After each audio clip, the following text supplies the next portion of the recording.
ci safoo geek kóolute gi kóllëre gi saa su ne seen digg ak ñun rajo Futurs Médias laata ñu tàmbali nag ñu dellu yeesal sunu njaal jaale sunu bopp jaale sunu frère professeur Daouda Ndiaye mi ñàkk waajuram bu jigéen ci njeextalu ay bés bi professeur ñu koy massaw bu baax ndax xamoon nañu diggam ak yaayam ji bu baax joojee fonk gi jëmee ci moom di ko jaale di ko jaale njaboot gi yëpp sunu mag Mor Ndiaye docteur Alioune Ndiaye ak toute la famille. di la ko jaale docteur Ousmane Gueye ndax xam na ni xarit nga kóllëre nga ci professeur Daouda Ndiaye maa ngi lay ziar Gueye. delloo ziar Alaaji Assane di leen nuyu di ziar ñëpp comme ni nga ko waxee rek yeesal suñu jaar ci professeur Daouda bi ñàkk waajuram bu jigéen ñu koy ñaanal yàlla na ko yàlla xaare àjjana. amiin yaa rabbi. yàlla yàggal sarax seen loxo. may leen xolu muñ. muy Daouda moom ku baax la suñu mbokk la suñu frère la suñu lépp la. dëgg la dëgg la. donc naqaram muy suñu naqar ñun ñëpp. waaye suñu borom bu soxlaa. sant rek. dëgg la alhamdulilah. jërëjëf jërëjëf Guèye ñu koy ziar au passage bu baax professeur Daouda Ndiaye docteur Ousmane Gueye ñu wax ci wàllu ñàkk gi ak malheureusement li tàmbali ne ay ñaxtu ak it ñenn ci askan wi ñoo xamante ni ñoom mën nañ juum ko mën nañ am dëgg impression bi ñàkkee gi joxe daal mooy dañ ne woon symbolique au départ mais ci mujjantal yëf yu xaw a nduru ak i moo ñu gis daal kilifa yi ku nekk bëgg a ñëw ñàkku ca moo ne am na ñu ko gën a yellool mag ñaa ngi fi ñu amee ay comorbidité ñu ngi fi. est-ce que fooguloon ni quand même quelque part am na ak tarxiis bu fekkee dama juum aussi nga relever ko mais en tout cas moi l'impression que j'ai eu mooy daal wax dëgg yàlla am na ñu gën a yeyoo yooyu ñàkk d'autant plus qu'on dañ ne yu njëkk la yu njëkk nag au prioritaire. tout à fait jërëjëf El Hadj Assane li nga wax ñun ministère de la santé action sociale surtout lu jëm ci ndigal ministre de la santé muy Abdoulaye Diouf Sarr. wax dëgg yàlla moom mooy nañu respecter cible prioritaire yi mooy aussi loolu moo waral sax ñu teg comité boobu ñuy wax comité de suivi et de contrôle des opérations de vaccination. comité boobu li nga wax ni loolu mooy rôle am suivre xool ñan la ñuy ñàkk ak ban ñaata dose moo génn ak ci ban cible la dem defe naa loolu moom dafa am solo la nga wax nag xëy na aussi ñun dañu bëggoon wone exemple xam nga laata ñuy tàmbali ñàkk bi. xaw nañoo def benn enquête bu ndaw. enquête bi nag daf ñu won ni population bi lu ci ëpp dañ ne tant que dirigeants yi mooy maanaam muy kilifa diine yi muy kilifa aada yi muy médecins yi tant que ñoom vacciné wuñu ba ñu gisal ko seen bopp duñ ko def donc ñi indi démarche boobu ñu doon wax ni la pédagogie par l'exemple c'est-à-dire. nga wone man Ousmane Gueye tey jii maa ngi wax ci rajo depuis ay weer tey jii ba ma toogee di défendre ne vaccin bi baax na vaccin bi ñëw te gisuñu ma vacciné wu. mën na indi jeexi jaaxa ci xelu nit ñi. donc loolu taxoon na ba ñu ne naam dañu koy def ci cible prioritaire yi mais aussi il faut ñu jël ay kilifa wane leen ñu ñàkk leen askan gi gis ko. defe naa ci siège boobu vraiment loolu mooy recommandation ministère de la santé et de l'action sociale. waaw loolu vraiment loolu dama bëgg mu leer loolu mooy recommandation ba démb rek bañ a ànd ak ministre dem di jëli yeneen ay seringue ak ay boîte de sécurité ci initiative COVAX. réitéré na ko foofu ñun ci biir salle bi mais waxaat na ko ci micro yi pour ñëpp xam ni loolu lañ digle loolu la président wax moom loolu la wax ñun loolu lañ war a doxal. donc bu amee ay rëkk-rëkk ñu ngi jégalu dinañ ko corriger ci nu mu teelee. mais aussi nañ comprendre ni vraiment on voulait montrer l'exemple aux Sénégalais ni wax leen ni. ñàkk yi amul benn jafe-jafe amul benn problème baax na trop parce que li ko tax a jóg moom mooy aar nit ñi.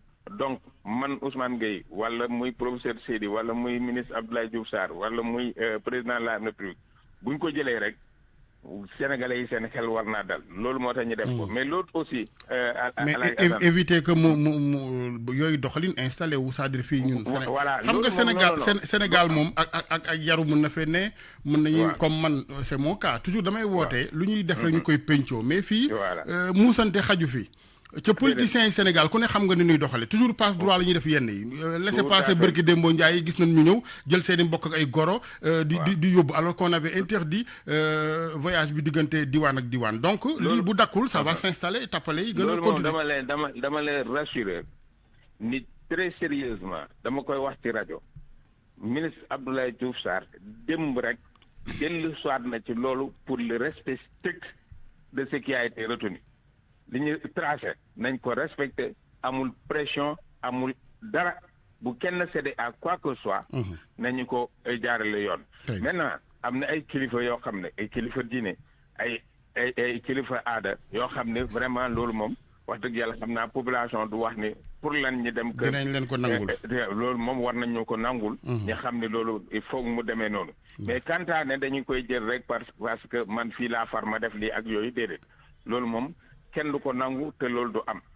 et deuxièmement aussi plateforme bi nii ñaa ngi bindu te keroog wax naa ko ci rajo liste première liste bi dem na de telle sorte que commencé nañ di suivre ñi bindu ci plateforme en fonction nga bokk ci cible prioritaire yi parce que comme ni ñu ko waxee ci première vague bi première kii bi campagne bi vraiment cible prioritaire yi la donc am na ay citoyens yu ñàkku am nañu ñàkk waaw am na ay citoyens yoo xam ne ñu ngi ci cible prioritaire bi ñàkk nañ leen wax dëgg yàlla loolu mën nañu parce que actuellement heure bu may wax ak yow ba dëmb presque on a eu fanweeri junni moom mooy 30 000 oui voilà 30 000 ñëw vacciné wu ci dëkk bi te ci plateforme bi amoon nañu presque 78 000 ba 80 000 ñu inscrire te première liste bi cellule informatique bi def toilettage bi dem na depuis 3 ou 4 jours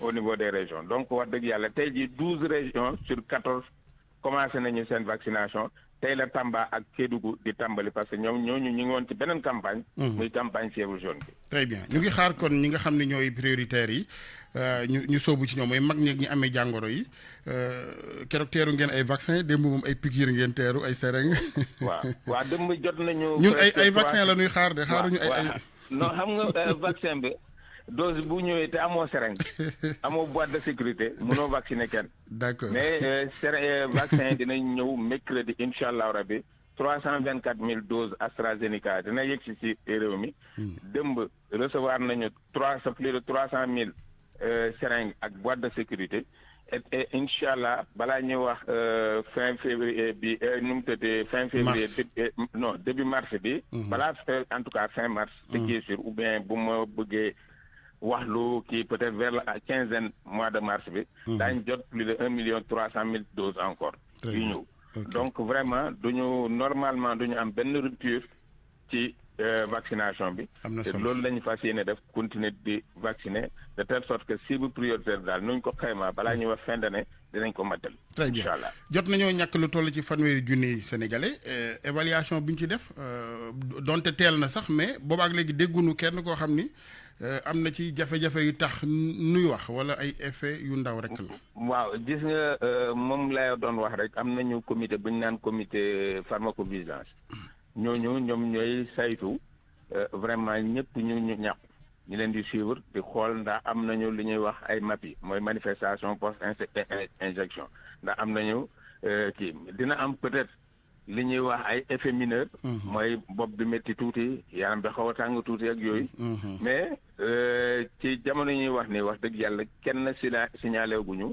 benn effet majeur boo xam ne mën nañu wax ni ñàkk bi moo ko indi nañ ko arrêté ak yooyu très bien pour le moment ñu ngi suivre ñëpp alhamdulilah ñi jot a vacciné wu man mii di wax ak yéen vacciné wu naa depuis mardi donc ba léegi alhamdulilah maa ngi sant suñu borom très bien boo gisee lépp ñu war cee sonn pour mu leer rek communication xam nga lu koy defar baax na waaye parce que macha allah ku waxal yàlla rek xam ni ñàkk gi nañ sant suñu borom ndax réticence yi amoon au départ ak fausse information yëpp terewul nit ñi sóobu ci donc xër googu ci nit ñi woote lu leen encouragé wul rek bu mu leen ca découragé ñu fexe daal ba néewal ko lool donte léeg-léeg sax mu am ay njóobeen ay sekkee ndek njeween yu def yoo xam ni ministère bi du ko yëg waaye lu ci xew rek ñu nangu ko d'abord et puis jubbanti ko ci saa si c'est ça gis nga rek Assane man damay ñaan rek nañu dal ñi jiital xel xam ne wax dëgg yàlla vaccin bi comme ni ñu ko waxee moom mooy suñu avantage moom moo ñu mën a jàppale mais aussi bu ñu ko defee ci dal ak ànd ak mbooloo rek. ñu bokk rek vraiment dinañ ci am ndam. c'est ça qui est important du ñàkk comme ni nga wax mu am léeg-léeg ay tolof-tolof yu sew mais loo xam ne am nga ci 99% de satisfaction nga am 1% bu am tolof-tolof rek ñu mën koo tolérer ñu dem. toujours est-il que ñun suñu côté dañ def suñu kéemtulaay kattan ba vraiment mbir yi yëpp jaar yoon comme suñu njëwlan nu mu ñu ko santé. ak supervision bu ñuy def sur le terrain médecin chef de région yi ak gouverneur yi ñu leen di féliciter parce que heure bu ne ñu ngi envoyé seeni rapport ñu ngi sur le terrain di surveiller di xool nu muy doxee et vraiment loolu vraiment dal na xel et yaakaar nañu dina continuer noonu incha allah. incha allah beneen défi bi mooy boole di ñàkku ak mesure barrières yi xam nga gars yi ñoom lu ñu xewal rek tey fan yi ñàkk rek la ñuy wax mais bu nu fàttee masque wu di ak di raxasu. waaw mais dafa am solo tellement tey jii comme ni ma ko waxee rek tant que demuñu ba ñu ne am nañu immunité collective par la vaccination maanaam ñu aar nañu Sénégal yëpp ci vaccination waruñoo teggi suñu masque waruñoo bay suñu raxasu moom sax man damay xalaat dama ne. loolu moom dañ ci war a dëkk. waaw dañ ci war a dëkk raxasu moom dañ ci war a dëkk. masque waruñu ko bay tant que amuñu ci lim bu ëpp bu vacciné wu ci réew mi. loolu c'est fondamental. parce que tey jii bu ñu bëggee am immunité il faut au minimum 70% de la population vaccinée wu. mooy téeméer boo jël juróom-ñaar fukk yi war nañu ñàkk. mu ñu mën a xalaat ni xëy na amaana am nañu immunité collective ci vaccination bi ci jàngoro bi. donc nañuy ñaan sénégalais yi nañu continuer ku ñàkku ak ku ñàkkuwul na continuer di takk masque am na continuer di raxasu na continuer di observer li ñuy wax distanciation physique moom mooy dandante bi. loolu defe naa dafa am solo. dañu ko continuer muy ci marché yi muy ci boutique yi muy ci place publique yi muy ci car rapide yi muy ci transport en commun bi bu ñu ko defee rek wax dëgg yàlla ak vaccin bi yàlla dinañ ñu jàppale vraiment ba mbas mi jóge fii ci ni mu teelee. incha allah jërëjëf docteur Ousmane Gueye. jërëjëf El Hadj merci Guèye ñu yendu ak jàmm ñu dalal léegi monsieur Ismaïla Mbaye mooy président association infirmier yu Sénégal sëñ Mbaye ñu ngi ziar bu baax. Aïcha Sane ñu ngi leen di ziar di leen nuyu bu baax waaye. jërëjëf Mbaye yéen infirmiers yi nu ngeen taxawee bien évidemment xam naa ni yéen a ngi ci ñi nga xamante ni ñoo jiitu ci xare bi entre guillemets ci wàllu njëkk gi nu ngeen ci taxawee. waaw El Hadj Ousmane Sane boo ma mayee ma nuyu suñu kilifa. suñu mag di Ousmane Gueye mi fa jógee di rafetlu taxawaayam. di profité si occasion bi di jaal aussi professeur Daouda. jërëjëf. di ñaan yàlla xaare waajuram bi àjjana. amiin yaa su sedd si kawam. amiin parce que ñoom liñ si juyee yëpp depuis ba ñu commencé ba léegi ak yow. vraiment rafetlu nañ ko lool. te daf ñuy may courage ñun tamit ñu ñëw wax si. ba cérémonie lancement bi commencé à Jassane. ñun médecin chef région bu Dakar docteur Ndeye Maguette daf ñëw woo. xamal ni ñu suñu place dafa nekk ñu war a ñëw wane suñu taxawaay. ba ko defee man en tant que njiit moo ñëw taxaw joxe le bon exemple bay nit ñi di vacciné wu ma ñëw bokk si. ma rafetlu lool kilifa yi fa nekkoon yëpp jaarale ko si kilifa ministère de la santé bi suñu papa Hadj Mansour syndicalistes yi ak autorités yi. pour joxe le bon exemple. donc ñooñu bu ñu joxee bon exemple ñun en tant qu'infirmier il fallait que ñu ñëw tamit joxe le bon exemple pour wane ni. fu ñuy mujjee ñun ñooy taxaw pour vacciner. tey jii bu ñuy wax vaccin infirmier bi moo taxaw ñëw gàttandu population ñëw gàttandu ki ca soxla pour defar ko vaccin boobu. donc bu ko defee parce que bu ñuy fàttaliku à Jassane soins de santé primaire lii ñuy xeex feebaru ngas bi. feebaru tétanos feebaru fièvre jaune ak lépp buñ ci amee tey jii ndam parce que infirmier yi nekk si àll bi. ci wetu population bi ñoo jóg ñëw taxaw. dëgg la bien sûr lëkkaloog ak kilifa yi mooy médecin chef district yi taxaw pour xeex loolu tey jii ba ñu am si dab. donc bu Covid bi ñëwee tey jii ñu xool mi ngi faagagal askan bi ñu xool amuñu benn faj lu dul vaccin bi ñëw taxaw ñu indi ko. donc il faut que ñu jël ko ak taxawaay bu mat sëkk jël ko ak qualité ak engagement pour mën a atteindre objectif. très bien objectif bi mooy lan tey jii mooy ñu aar askan bi. te lii ñu yore ni waru ñëw yàq suñu loxo.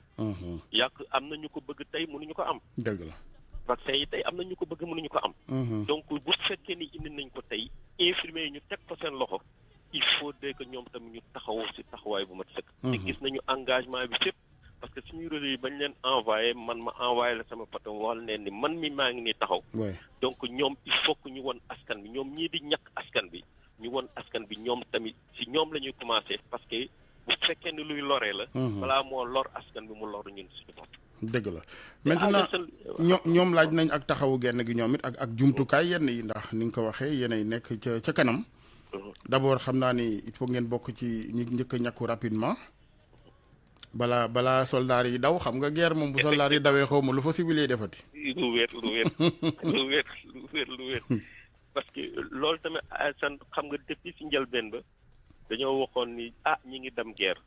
te soldaar yi bu ñu leen aarul bu ñu daanoo yaakaaratuma kan mooy wàllu askan bi. donc moo tax tey jii xëy na ci politique bi ñu xool ni stratégie ñoom la ñu war a njëkk a aar parce que ñoom ñooy gàttandu. ñoom ñooy artu ñoom ñooy teeru population bi pour mun leen encadrer. donc ñu rafetlu loolu. donc ñoom loolu arme la déjà xam nga booy dem guerre damoo loxoy neen. te li nga sa arme bi nga yore yaakaar nga ko loolu. day tax nga gën a ñeme nga dem ci kanam. ngay gën a ñeme noonu bi. ñi gën a ñeme noonu bi. donc taxawaay boobu donc la ñu am tey. engagement bu ñu amoon tey la gën a dolleeku. pour wan askan bi nag ci lu leer. ci lu leer mooy lan ñun dañoo bokk ci askan bi parce que man dama bàyyi samay waajur. ajasan mun naa profité nii man ne sama waajur bu jigéen bokk na ci ñoo xamante ni ñu ragal lañu. mais ba ma ko wane mu dafa taf gi mu ne ma kon lii ñuy wax ni yëpp amul. ma ne ko maa ngi nii di sant ba tey. ñàkku naa boobu ba tey gisoo mu tëdd maa ngi nii di ànd ak yow di dox ak yow. dëgg la.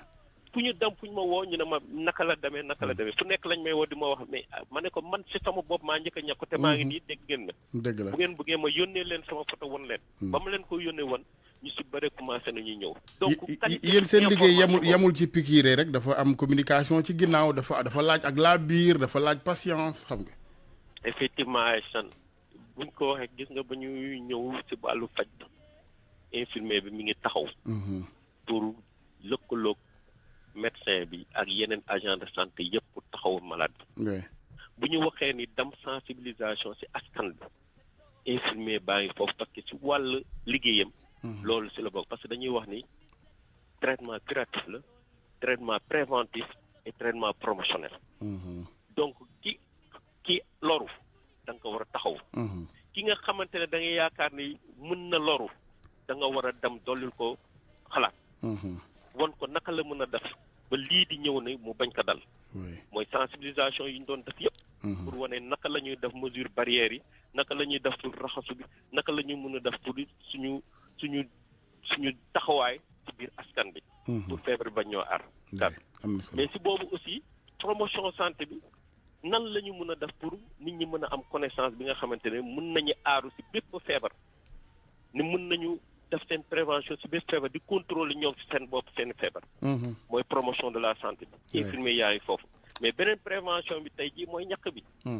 ñàkk bi durant depuis bu ñu newee infirmier chef de poste defe naa lu si ëpp si liggéey bi loolu la naka la ñuy def ba xale yi tout tànk yi ñëw ba nga xamante ne seen i parents dañoo am yaakaar si ñoom. pour ëllëg ak si biir naka la ñuy def pour ñooñu yaakaar boobu bañ a tas. mooy feebar yu ndaw yi jël xale yi bañ leen faagaagal. te si ñàkk yi la ñu amoon yaakaar pour def ko. mooy ngas bi mooy lépp ñu def ko ci anam yu rafet bay am ay 80%. et je pense bien tey jii docteur Ndiaye Mamadou Ndiaye. mën na ñu seede si loolu. sargal infirmier yi naka la ñu mën a def ba atteindre les objectifs là. donc suñu liggéey yooyu yëpp la ëmb ASN. am na solo te boo ko gisee dañoo nekk si wetu askan bi. parce que dañuy wax ni porte d'entrée si système de santé bi poste de santé bi la. te poste de santé boobu infirmier chef de poste moo ko yore. infirmier chef de poste boobu mooy jouer rôle am au niveau communautaire. lëkkaloo ko agent de santé yëpp yi nekk si goxam. mooy ASC ba mooy bàjjenu gox ba di lëkkaloo moom aussi ak yeneen professionnels de la santé comme sage-femme yi comme médecins yi comme relais polyvalents yi. ndax jouer rôle boobu yëpp dem ci biir askan bi. am na solo vraiment. te il faut ñu wax askan bi ni ñun seeni doom lañu. seeni doom ñooy jógaat dellu siwaat pour ñëw di wax ak yéen. wax ak yéen mooy lan naka la ñu def pour ñun ñëpp ñu mun see génn. ndax Sénégal dellusiwaat si sagom. ndax àdduna bi delluwaat si sagom. parce que bu ñu ko defalee balaa nga ne naam. nga ne fa balaa nga naa def leneen fekk nga am su wér. dëgg la te ñun ñëpp dañ leen di lancer un appel si loolu. pour ñëpp ñun mun a am suñu sago ñu ñàkku bu baax ñu continuer mesures barrières yi. ndax yàlla defal ñu jàmm defal ñu sutura ba ñu dellu soit suñu saw. amiin amiin en tout cas duñu tàyyi di leen gërëm vraiment le personnel médical surtout yéen infirmiers yi ni nga ko waxee yéen ne ci terrain bi di jonjoo ak askan wi malade yi rawatina kon ñu ngi leen di gërëm bu baax di leen sant ndax waaw góor dafay yokk jàmbaar moo tax nit ñi bu ñuy fàttee di leen gërëm vraiment. di gërëm bu baax docteur ak médecin ak infirmier yeeg képp kuy liggéey ci poste de santé centre de santé hôpitaux yu Sénégal jërëjëf Ismaïla. jërëjëf Hadj Assane maa ngi leen di sant bu baax di la gërëm yow sa bopp. jërëjëf Mbaye ak say naataangoo yëpp ci liggéey bu rafet bi ngeen di def. alhamdulilah jërëjëf Mbaye Ismaïla Mbaye jiite mbootaay infirmier yi Sénégal ñoom it ni ñu ko waxee am solo lool ci taxawaay gi ndax ñàkk gi ñooy dem ci gox yi ak yi gën a xëcc ci ni ngeen ko xamee Sénégal am na ci gox yu xëcc yamul Ndakaaru loolu la waa région yi di faral di kaas quoi Sénégal yamul Ndakaaru muy dëgg nag wax nañ dëgg kon ñooñee dem ci gox yu xëcc yi penku bët Saalum bët gànnaar yàlla na yàlla mottali lépp jërë ngeen jëf ci ànd beeg RFM ci kanam tuuti ñu ubbi antenne bi wecci kontes lëf ci penc meeg jàngoro jeeg réew mi. ci seneneen na xeex bi dafa metti ni bis yàlla na ñëw africain yi ñëpp àndandoo gànnaay yi dafa bare te xeex bi dafa metti ki koy suuxat moo ko sooke ni bis besoo yi seetlu naa ko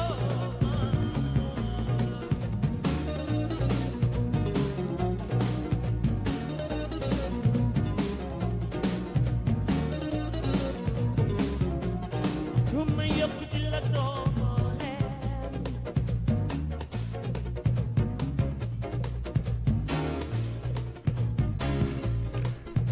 RFM Radio Futur Média 88 628 14 14. asalaamaaleykum. waaleykum salaam wa rahmatulah. sëñ waaw sëñ Médor la. Alaaji Assane Gueye di la nuyu Futur Média. ñu ngi lay ziar bu baax. di la jaajëfal bu baax a baax macha allah. jërëjëf. waaw di la nuyu bu baax di am mbégte te di wax ne rek xam nga feebar bi moom dafa nekk feebar bu nga xam ne muy feebaru mbas mi dafa nekk feebar bu nga xam ne mi ngi ci dëkk bi. mais boo gisee lenn loo xamante ni mën na la dimbale ba nga mën ci mucc loolu da nga ko war a sant yàlla bu baax a baax. ndax wax dëgg yàlla am tànk comme docteur bi ni mu leeral rek am na solo. ñu ko laaj leeral yooyu dafa am solo communication dafa am solo. oui parce que nit ñi bu ñu xamee nan la ñuy mën a def pour ñàkku lan moo waral ñàkku yi. rek bu ñu ko xamee rek seen xel dal ndax. am na benn communication boo xam ne dafa am ñeneen ñoo xam ne dañoo wër di saboter di wax loo xam ne mooy ñi nga xam ne gëmuñu feebar. di nekk ci réseaux sociaux yi di wax joo xamante ne bii teguñu ko fenn te lépp li ñuy wax loo xamante ni dara wóoru leen ci. wax loo xam ne amul naan feebar ci critique feebar te feebar bi ku ne xam na ne am na ci àdduna bi yëpp la. même boo dee bañ ne aj màkk amul umra amul du jàkk du jumaa du église du benn ndañ ci monde bi wax dëgg yàlla am dañu war a gëm ne feebar bi lu am la. bu ñu indee nag ay ñàkk yoo xam ne boo wax dëgg yàlla pour dimbale ci askan bi loolu dafa nekk lu nga xam ne kenn ku ne dafa war a sóoraale ne ñàkk yi lu am la. kenn ku ne dafa war a jàpp ci boppam ne ñàkk yi lu am la ñaax nawlem wax suñu biir muy association muy ASC muy daayira yi wax dëgg yàlla communication bi dafa war a jàll. comme ministère de la santé pour xamal askan wi lan mooy ñàkk yi boo ñàkkoo lan ñàkk yi lu muy def ci yow. su ko defee ñoom nit ñi dañu mën a gën a mën a xam pour dem ñàkku ji. incha allah jërëjëf. ndax président Macky Sall lépp li mu waree fam def na ko ci daal. jërëjëf jërëjëf Médor 88 628 14 14 RFM asalaamaaleykum. maaleykum salaam. bisimilah. na nga def El Hadj Ousmane. ñu ngi sant yàlla wér. maa ngi lay nuyu di leen nuyu yéen ñëpp ak benn équipe. jërëjëf waay. di nuyu ki nga xam ni mooy président groupe kii bi. jërëjëf di ñuy bàyyiwuma kenn. jërëjëf. maa ngi tudd Bassirou Ba. responsable politique APR commune bu Gandé. nekk aussi chargé de mission du président de la République nommé verbalement depuis 2014. et ma régularisation n'a pas été faite dinaa fi egg si li ci des mooy. réew mi. man li ma ciy wax mooy nañu am jàmm. ci jàmm bi fii lay sax parce que fii la xalif généraux yi nekkoon fii la. wàllu yi nekkoon. incha allah fi am. ku ne ci yow da ngay jéem a taal réew mi yow yaay taal sa bopp wante réew mi kenn mënu ko taal. incha allah. léegi nag man may ñaan Sénégal yëpp. nañu dal. di dal bi mooy benn boor bi la ñuy wax na dal mooy li birum Ousmane boobu ñuy wax. du moom rek moo fi nekkoon di wut réew. am na ñu fi jaar ñoo xam ni lu mel ni dal na leen ñoo ko def seen bopp. Macky du na kenn ci leader politique Macky ragalul kenn le président de la République Macky Sall yàlla ko teg il est venu ici 2008 le def parti jusqu'à 2012 4 ans son parti était le parti le plus jeune il a battu tout le monde ñëpp la gagné ay kàngam yoo xam ni ñu ngi fi ñoom Moustapha Niasse ñoom Tanor Dieng yi denkoon ci régime kenn dellu si wul léegi nag mu nekk fi yàlla def mu gagné nekk nit bu dal jabaram dal ñëpp ñu ngi nekk ak moom dal mu téye ko dem deuxième tour gagné def benn coalition mu ne coalition bi da koy def su ko defee léegi mu ànd ak ñëpp man bi mu naan day su contacté ji nit ñi seeti leen seen kër les autres là man booba maa ngi toog këram maa ngi ànd ak Adama Fall ak Ahmed Suzanne Camara man dama ni ko woon soo leen seetiwul woon sax président da ngay gañe mu ne wante ñoom ci réew mi lañ bokk dañuy wut dinaa leen seeti mu seeti leen bi mu leen seetee ma ne ko ndax gis nga Idrissa mu ne gis naa Idrissa ma ne ko lu mu la wax mu ne nee na waaw de ma ne ko leen de laa la yëgal tànkam mi ngi ci biir beneen baa ngi ci biti te bis buy coalition bi di yëngatu moom moo koy jëkk a génn na waa sëñ Ba waaw dama gàttal yow xam nga nag c'est votre parole contre la leur ñoom newuñu fi man may wax waxi mbas mi yow nga génn foofu ba pare bëgg a xam nga di tudd ñu fi newul day xaw a compliqué nag. waaw jërëjëf léegi Ousmane jéggal ma léegi xaaral ma dugg ci ma jeexal rek dugg ci mbas mi. am naa sama temps bi. waaw léegi. Macky Sall yàllaa ko teg. ciment bi mu def béton armé tout ça téye coalition bi boobu ak léegi bougé wul. kon nag dëgër na. coalition bi dëgër na li mu séq ak ñoom mi ngi koy def kon nag yàlla na ko fi yàlla teg li ñuy wax léegi nag Sonko moom si boppam su doon nit ku dal la lii Ablaye Wade wax ne dafa naïf suñ ko wooyee moom na ne sax man sama mbubu du ko xaar ñu dindi ko damay wuy ci léegi monsieur Ba waaw da nga may jéggal rek dégg nga voilà vraiment une affaire pendante devant la justice munoo far wax yow kese sa xalaat ñu bàyyi wàll wa ca des si vraiment désolé maa ngi jégalu bu baax sëñ Ba 88 628 14 14 RFM wàllu mbas mi ak ñàkk bi surtout nees mën a def ba gën ko vulgariser gën a ñemeloo askan wi ñàkk yi waaye it bañ a fàtte geste barrières yi muy wàllu masque wu di raxasu ak it di moytu xew yi nga xam ni xew yoo xam ni jaru ko daal ci gàttal 88 628 14 14 asalaamaaleykum. asalaamaaleykum El Hadj Assane. waaw. ñoo ngi lay nuyu di la sant. jërëjëf. di la gërëm di la ci liggéey bi. alhamdulilah. di rafetlu aussi effort yi nga xam ne nguur gi def na ko ba indi ñàkk yi. waaye aussi ñu am lu nga xam ne ni en tant que citoyen ñu ngi koy xaw a ñaawlu. oui. mooy ministère bi dafa présenté woon benn plan boo xam ne ci lay wekku pour ñàkk askan wi. waaye buñ ko seetloo ba léegi. dafa mel ne dafa am xàjj ak seen. parce que dañu tàmbali ñàkk ministre de la santé. ñu teg ci président de la république. tey député yaa ngi ñàkku gouverneur yaa ngi ñàkku préfet yaa ngi ñàkku maire yaa ngi ñàkku. soo xoolee ñooñu ñooy kilifa réew mi. oui. ana borom comorbidité yi. man mi di wax ak yow am naa lépp 65 ans. loolu il faut que vraiment ñu ñaawlu ko. oui. il faut que ñu ñaawlu ko yéen aussi ngeen jàpp ci. parce que mbir bu ñu bëggee transparence ni ñu ko waxee noonu lañ koy doxale waaye doo ñàkk fukki citoyen wala kii. nga ñàkk gouverneur yi nga ñàkk préfet yi nga ñàkk maire yi. nga ñàkk ministre yi nga dem ci député yi am na ci ay xale yoo xam ne 40 ans la ñu am. amuñu benn comorbidité. vraiment mënoon nañoo xaar. est-ce que transparence am na fa. mais ñoom ils ont promis dégg nga sànq docteur Ousmane Gueye ci jubbanti yooyu ngay wax noonu. dinañ ci gën a bàyyi xel y a un comité de contrôle et de suivi n'est-ce pas donc ñu ngi koy xaar ci ñoom mais ni nga ko seetloo la ko ñu bari seetloo. Assane boo ma mayee tuuti ma jox la benn exemple gis nga dañuy jël ñun ñëpp exemple ci France. Ancien président Nicolas Sarkozy. ba mu ñàkkoo ba presse bi yëg ko dañu def enquête gëstu ne amul ci droit. ba li ko ci may chance mooy docteur am moo génne bulletin médical am. wax ni moom moo demandé ñu ñàkk ko. mais niñ koy doxalee tey maa ngi rafetlu aussi l'ancien ministre Oumar Youm. biñ ko waxee da ngay ñàkku dafa ne moom mënul ñàkku di xool askan wi di dem këram di xool njabootam di xool ay élèves ñi ko fal te ñooñu ñàkk wuñu. maa ngi leen di gërëm di leen sant. jërëjëf waay 88 628 14 14 RFM rajo Futur Média asalaamaaleykum. waaleykum salaam Alaaji Assane. ñu ngi lay ziar kooku.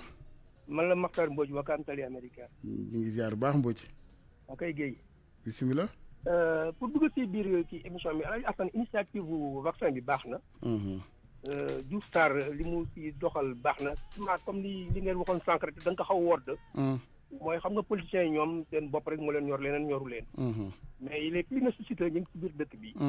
man dama jàppoon ni bi ñu koy def bu ñu ci associé woon par exemple service d'hygiène comme bu njëkk ni mu doon def di dugg si dëkk si biir gox yi di seet saleté yi di amender nit ñi. di leen sensibiliser parce que c'est un problème de sensibilisation dans un premier temps. oui parce que dafa am lu bari lu lalu woon ci vaccin bi ñi naan baax na ñi naan baaxul ñi naan woy les occidentaux la dañ bëgg a wàññi les africains nangam yooyu yëpp bu dee am na amul ñun li ñu ci intéressé bari li ñu intéressé mooy yàlla may ñu lu ñu wéral ci feebar bi.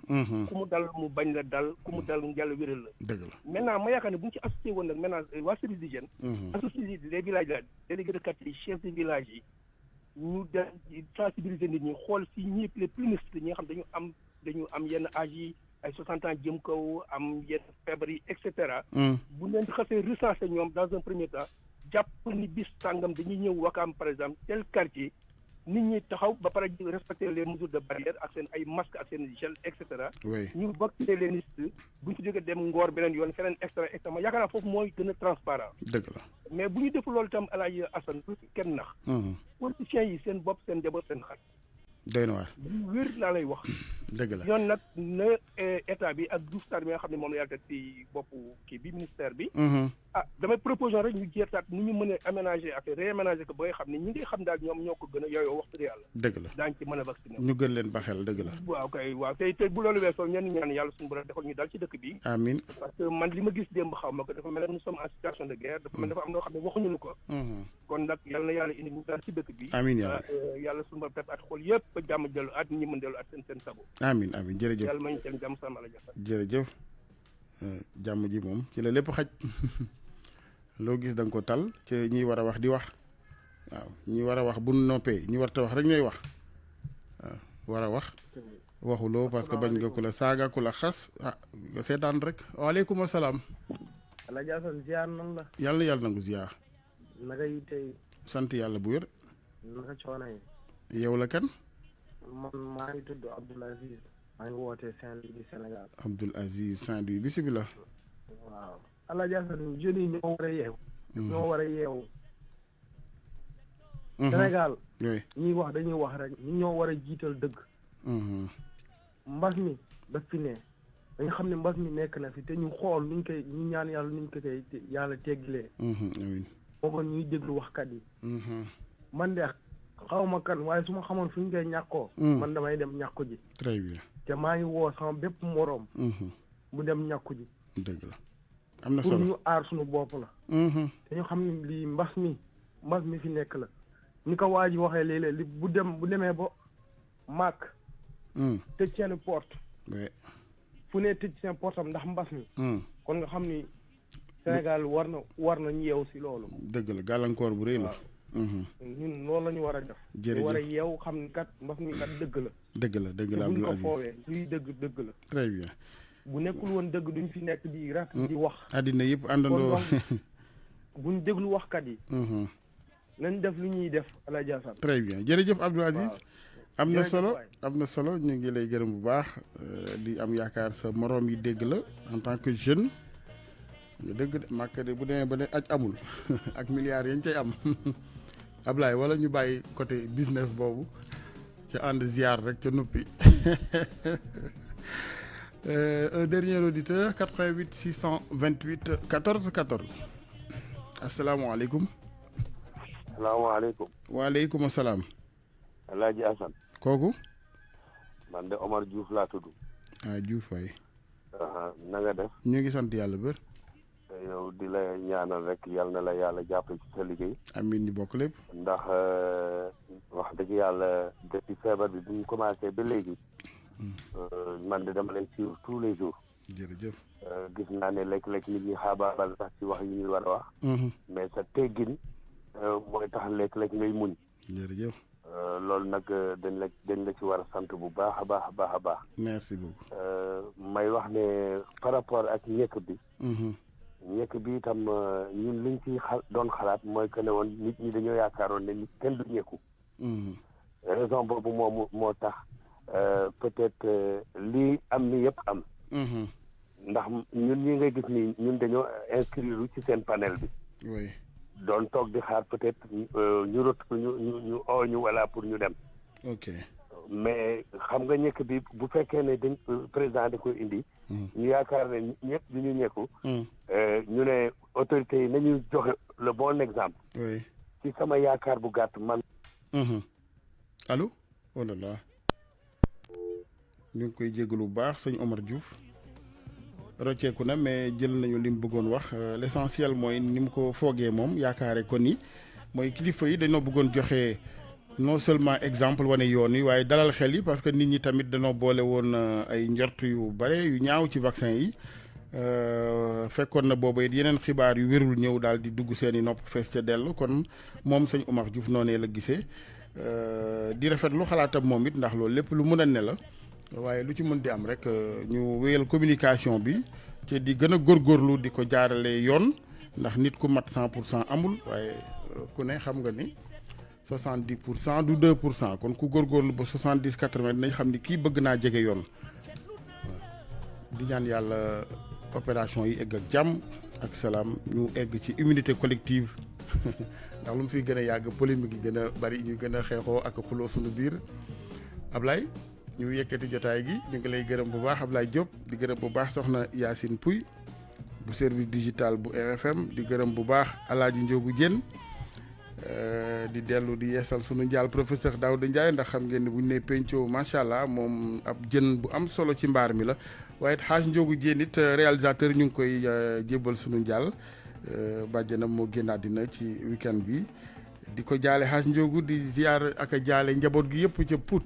ak ci Sénégal yëpp jërë ngeen jëf mbokk yi 10 heures incha allah ñu ànd ak ministère de la santé ni ñu ko baaxook docteur El Hadji Mamadou Ndiaye ak Mamadou